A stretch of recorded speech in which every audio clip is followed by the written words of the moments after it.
میں ایک چیز جانتا ہوں کہ میں کسی صورت اگر کسی کا خیال ہے کہ میں ان چوروں کے نیچے مان جاؤں گا ان کی غلامی، میں واضح کر دوں کہ آخری گیند تک لڑوں گا، آخری اپنی سانس تک ان کا مقابلہ کروں گا۔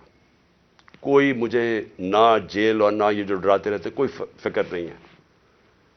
اللہ نے ایمان دیا ہے، ایمان کی قوت دی ہے، اور سب سے بڑی قرآن کی آیت ہے کہ جو لوگ ایمان لے آئے اللہ ان کے خوف دور کر دیتا ہے، ان کو آزاد کر دیتا ہے۔ میں ایک آزاد انسان ہوں، میں کبھی غلامی کسی کی نہیں مانتا۔ میں لا الہ الا اللہ میرے دل میں ہے۔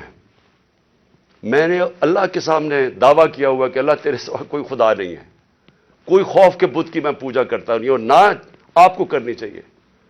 کیونکہ میں ایک مثال دیتا ہوں ہمیشہ لوگوں کو، کیونکہ اسلام کی تاریخ آپ پڑھیں تو جو سب سے دردناک اور تکلیف دہ واقعہ وہ ایک ہی ہے، جس طرح حضرت امام حسین کی شہادت ہوئی۔ اور میں ہمیشہ یاد کراتا ہوں لوگوں کو کہ کوفہ کے لوگوں کو انہوں نے تو بلکہ دعوت دی تھی امام حسین کو، ان کو پتا تھا وہ راہ حق پہ ہے، ان کو پتا تھا کوفہ کے لوگوں کو، لیکن یزید کے خوف کے ظلم کے خوف کی وجہ سے انہوں نے اتنا بڑا سانیہ ہونے دیا اسلام میں۔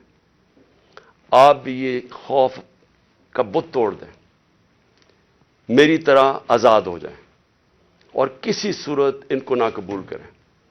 مجھے جو صرف ایک افسوس ہے کہ میں جب سیاست شروع کی تھی 26 سال پہلے، تو میں یہ سمجھتا تھا کہ دو طرح کے طبقے پاکستان میں ہیں۔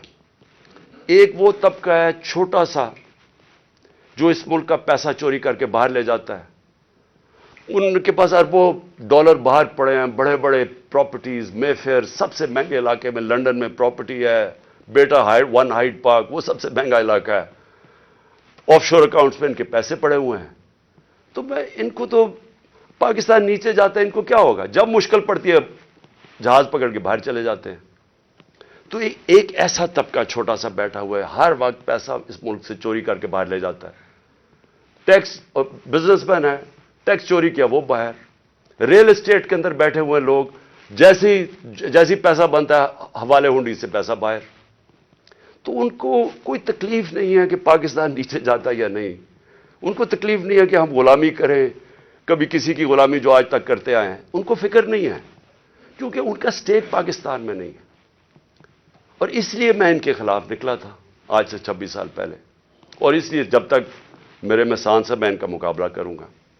لیکن ایک دوسرا طبقہ جن کا جینا مرنا پاکستان میں ہے، وہ اکثریت اس ملک کی عوام ہے، اور اس ملک کے وہ ادارے ہیں، وہ ادارہ جس کو پتا ہے کہ اگر یہ ملک کی معیشت نیچے جاتی ہے تو سب سے پہلے نقصان اس ادارے کا ہے۔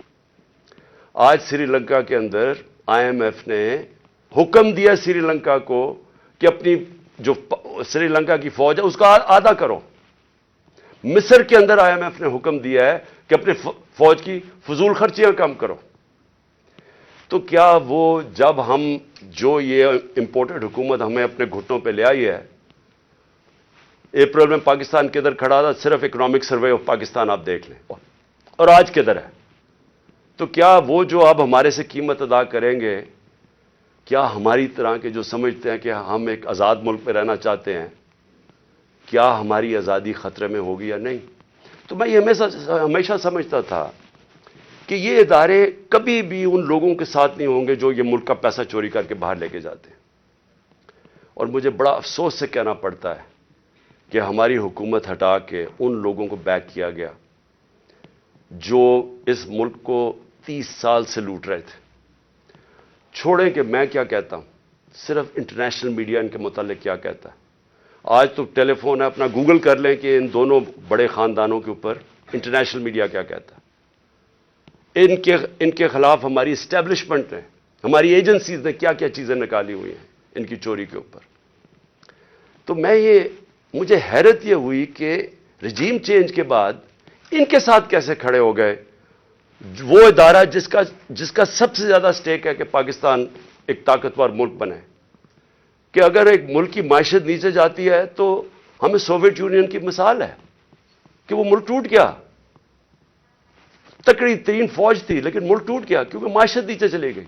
تو ان کے نیچے جو انہوں نے 30 سال سے یہ ملک سے کر رہے ہیں، مجھے ابھی تک نہیں سمجھ آ رہی کہ کیسے وہ ادارے ان کے ساتھ کھڑے ہو گئے۔ میں آخر میں اپنی ساری قوم کو کہنا چاہتا ہوں کہ اپنی تقدیر اپنے ہاتھ میں لیں۔ آپ کا مستقبل، آپ کے بچوں کا مستقبل آپ کے ہاتھ میں ہے۔ آپ یہ اگر ظلم نہ، آپ کے پاس اب 2 راستے آ گئے ہیں، ایک تباہی کا راستہ ہے، ایک مشکل راستہ ہے، جدوجہد کا راستہ ہے، لیکن پاکستان کی عظمت کا راستہ ہے، اور مجھے امید ہے کہ آپ سب صحیح فیصلہ کریں گے۔ اور پھر میں ذرا 2-3 اور چیزیں بتا دوں۔ جے آئی ٹی، اب جے آئی ٹی بنی تھی، میرے اوپر قاتلانہ حملہ ہوتا ہے، پہلے تو 16 دن کچھ ہوتا ہی نہیں ہے، نہ کوئی investigation, police F I R کاٹ کے دیکھ دیتی کہ صرف ایک شوٹر تھا اور دینی انتہا پسند نے اٹیک کیا تھا، جو میں پہلے سے ہی سپٹمبر اور اکتوبر میں نے کہہ دیا تھا کہ میرے اوپر واردات ہونے والی ہے اور نام لیں گے دینی انتہا پسند کا، پوری کانسپریسی بنی ہوئی مجھے قتل کرنے کی، میں پہلے کہہ بیٹھا تھا، مجھے پتا بھی تھا اس کے پیچھے کون ہے، اور میں نے ان کے جیسے ہی ہوا میں نے ان کے نام لیے۔ اپنی حکومت ہوتے ہوئے، پنجاب پولیس ہمارے نیچے ہوتے ہوئے میں اپنی ایف آئی آر نہیں کٹوا سکا، اور مجھے پتا ہے میں کیوں نہیں کٹوا سکا، کیونکہ دوسری طرف طاقتور لوگ تھے، اور ہماری ملک کی تاریخ ہے کہ جب طاقتور کا کمزور سے مقابلہ ہوتا ہے تو انصاف نہیں ہوتا۔ تو لیکن جو جے آئی ٹی کی رپورٹ ہے یہ ذرا سننے والی چیزیں ہیں، اور پھر کیسے اس جے آئی ٹی کو آپ آتے ساتھ ہی حکومت نے پہلی چیز کی ہے جے آئی ٹی بند کی ہے۔ یہ کس قانون کے تحت کی ہے؟ جے آئی ٹی تو پنجاب کی جے آئی ٹی تھی، فیڈرل گورنمنٹ تو جے آئی ٹی نہیں بنا سکتی، اور جے آئی ٹی کی فائنڈنگز، جو فائنڈنگز سامنے آئی ہیں ذرا یہ سن لیں، اس کی وجہ سے یہ بند کی گئی ہے۔ میں ذرا آپ کو بتانا چاہتا ہوں ساری قوم کو کہ میرے اوپر جو حملہ ہوا تھا، جب انہوں نے ایف آئی آر کٹائی پولیس نے، میری نہیں کاٹی، انہوں نے کہا تھا ایک شوٹر ہے، ذرا آپ یہ سنیں، اب تک جے آئی ٹی نے جو عدالت میں جو رکھ چکی ہے، جو عدالت میں چیزیں رکھ چکی ہیں وہ ذرا سنیں۔ سب سے پہلے انہوں نے یہ کہا جو کہ ڈی پی او گجرات تھا غضنفر حسین،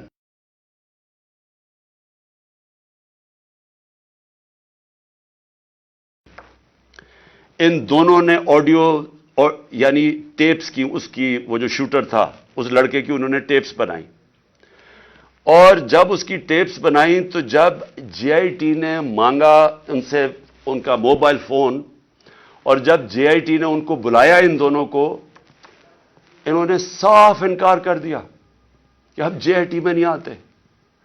کون تھا ان کے پیچھے جو اتنا طاقتور تھا اور جس کو خوف تھا کہ کہیں جے آئی ٹی میں سچ نہ نکلا ہے؟ ان کو روک دیا۔ پھر ذرا آگے چلیں، اس کے بعد جب جو دوسری ویڈیو بن رہی تھی، وہ نوید جو شوٹر تھا، اس کی سی ٹی ڈی میں جب اس کی جو ویڈیو بن رہی تھی، اب ذرا یہ سنیں، رپورٹ لکھتی ہے جے آئی ٹی کے 4 سے 5 جو نامعلوم لوگ وہاں موجود تھے۔ وہ کون تھے؟ پولیس سی ٹی ڈی کے اندر اس کی بنایا جا رہا ہے اس کا سیکنڈ ویڈیو، اور وہ بھی اس کی کون سا قانون اجازت دیتا ہے کہ پولیس ویڈیوز بنا کے ریلیز کرتی رہے میڈیا کو؟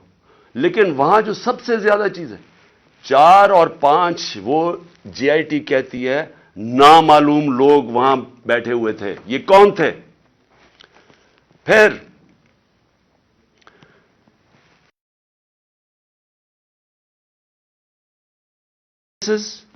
جو گواہ دیکھتے ہیں وہ شوٹر کو 3، ایک فورینزک کے ذریعے، اور ایک پھر فورینزک کے ذریعے یعنی کہ جو خول ملے تھے ان کی گولیوں کے، وہ 3 جگہ سے ملے، اور کرائم سین رپورٹ جو تھی، ان سب نے ثابت کیا کہ 3 شوٹر تھے، یعنی جو